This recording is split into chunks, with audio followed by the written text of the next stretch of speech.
When Allah intervenes in people's lives, it's truly powerful. It's remarkable. He can change someone, give them a push, and make their entire lives a pathway to heaven. It does happen. People accept Islam, and they completely change. One person I'd like to talk about is Andrew Tate. He's taken social media by storm and has become the darling of the Salafist circles online. He's a former kickboxer, our brother, Aki, Andrew Tate. He's made millions by managing female porn stars. He won many hearts instantly when he filmed himself praying at a mosque. Of course, from this video we can't tell whether he's sincere or not. But we've seen similar things in the Muslim world in the past. If you remember Abu Bakr al-Baghdadi or even Saddam Hussein, he regularly posed for prayer videos and pictures whilst he was gassing the Kurds and shaking hands with America. So is Andrew Tate genuine? Or is it all about collecting more fans? The naive Salafis who fell for Daesh are now falling for Andrew Tate.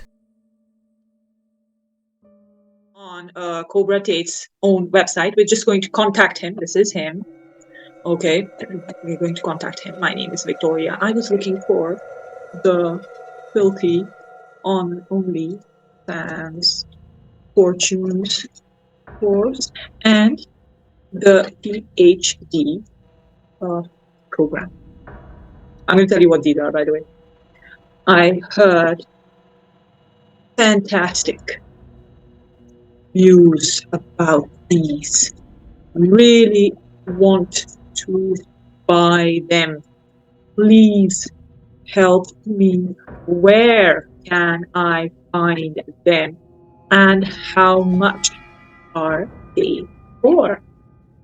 Thank you.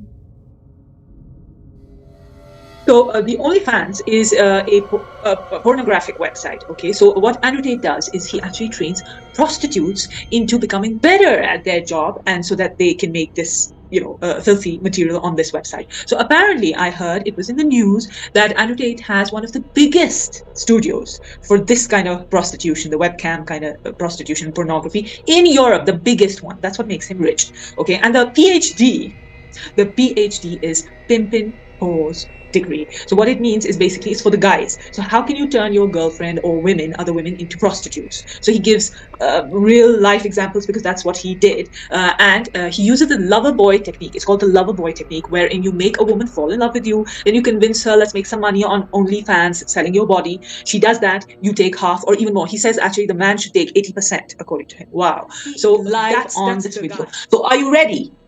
You're ready. Let's open this email that I got next day from the team, Andrew Tate's own team members. Here it is. Hi, this is not Tate. Okay, I didn't expect him.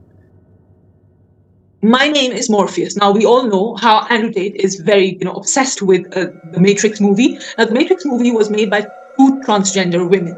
And they say that we made this movie because of our transgender, opinions about the world. How there has to be, this woke culture has to be promoted. So he actually promotes that. And it's funny that he would call himself masculine. So my name is Morpheus. I'm assigned by Tate to respond to the form you filled. Okay, PhD and OnlyFans are only available through the War Room. The War Room. Message me on Telegram and we can discuss your situation further. The War Room. The War Room is on Cobra Tate. Money. One of my favorite subjects.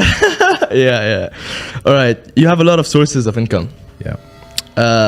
Which source has made you the most money? What's made me the most money is the War Room. The War Room.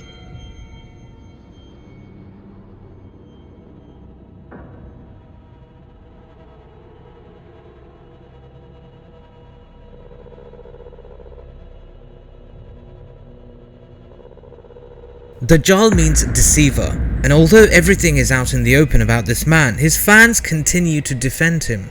A deceiver lies, and Andrew Tate has perfected the art of lying. Here is a recent BBC interview where he's blatantly lied and feels no remorse at all whatsoever, as if he's programmed to lie.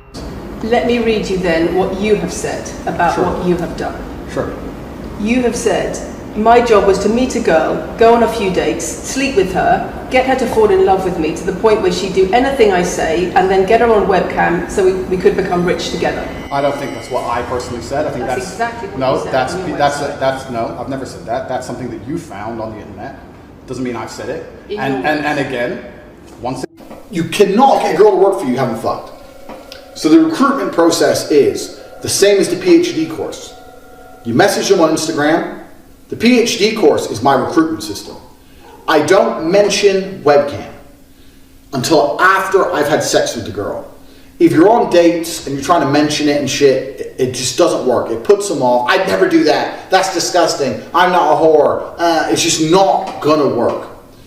You continue as normal, no mention of webcam. You fuck the girl.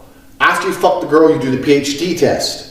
If she passes the PhD test and she wants to be with you, then you start mentioning things like, yeah, but you know, you're always busy, you're always at work, you can come work for me. So, as I said, that's no, I've never said that. This certainly isn't the attitude of a Muslim. Daniel Hakikachu, a Salafist influencer, was one of the first to embrace Andrew Tate and promote him passionately within Muslim circles. Number 2, the Matrix has been trying to silence brother Andrew at all costs. They completely wiped him off social media. He even made acceptance of Andrew Tate a criteria to judge what a true Muslim is from a hypocrite. A very bold statement, isn't it? And that's exactly why Andrew Tate has come into the picture, to deceive the young and naive, especially the Salafists. After all, they're easy to deceive and have been deceived so many times by shadowy figures sponsored by the CIA. But this time the hidden hand is using Andrew Tate to sell them something else. Greed. Money is everything, Andrew says, and if you're not a millionaire, then you have truly failed.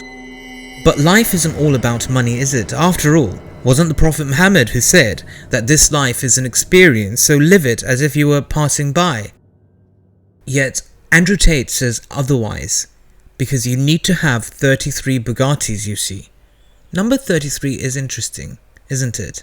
It's quite symbolic in the Freemasonic circles, and according to the Masons, the number 33 represents third of the jinns who followed rebellious Lucifer, Satan, who they refer to as Illuminated One, in a war against God.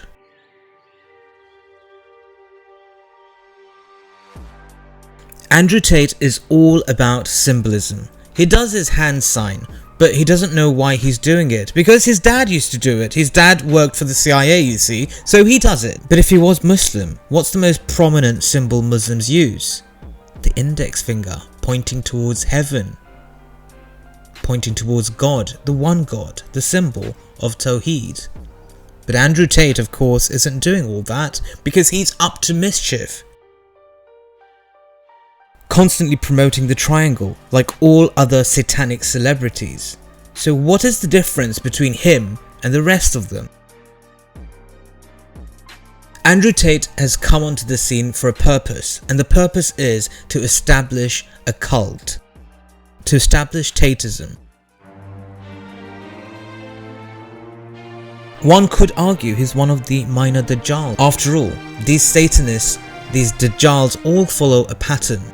They don't come with anything original because they're programmed individuals. It's pretty much a repetition of previous evil, and Andrew Tate's character has been modelled on the famous Satanist Anton LaVey, an American author, musician, and a Satanist.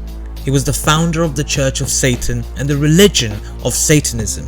There's really not much difference between Anton LaVey and Andrew Tate. They both look alike, both full of ego and materialism and pride. And they love snakes. Andrew Tate on Twitter even calls himself Cobra Tate and has a tattoo of a cobra. Anton LaVey also loved cobras, and he surrounded himself with cobras, just like Andrew Tate. I strongly believe Andrew Tate is a CIA plant to deceive people, and it's sad to see so many people falling for it. Thanks for watching the Independent Islamic Republic. Look after yourselves and each other. Assalamu alaikum, shalom alaikum, Hisham Adid, have a wonderful night.